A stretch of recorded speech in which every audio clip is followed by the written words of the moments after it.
Samantala, pumalo naman sa higit 3 milyon ang mga pasahero sa Parañaque Integrated Terminal Exchange o PITX nitong holiday season. Marami sa mga nagbabalik sa Metro Manila na ipit sa matinding traffic. Ang mga pinakahuling detalye ihahatid sa atin live ni Giselle Ricafort. Giselle. Yuel, pumalo na nga sa higit 3 milyon ng mga pasahero dito sa Parañaque Integrated Terminal Exchange nitong nagdaang holiday season. Ayon kay Colin Calbasa, ang Senior Corporate Affairs Officer ng terminal, pinakamarami ang naitala noong December 23 na may higit 232,000 na mga mananakay. Simula naman itong weekend, may higit 341,000 ang mga dumaang pasahero sa terminal.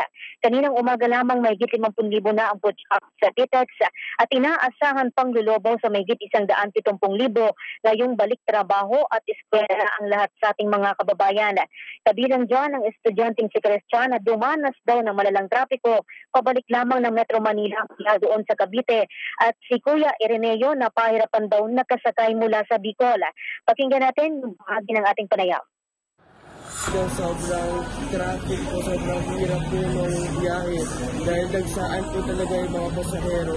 Ang dami po mga pasahero pabalik dito sa Manila, kaya standing po talaga sa bus. Lahat na bus tulog. Nagpila ako ng mga 4 ng hapon, nakasakay ako mga 8 na. Puno na talaga, mahirap yung sakay pag ganun dapat. Maaga pala. Leksyon na daan naman na ipinagbabawal na gamit ang kumpiskado sa PITX, kabilang na yung 25 pakete ng paputok at iba't ibang klase ng mga patalim. Para sa MBC Network News, ito si Giselle Ricafort para sa DZRH, una sa Pilipinas, una sa Pilipino. Live mula sa PITX sa Parañaque City, maraming salamat Giselle Ricafort.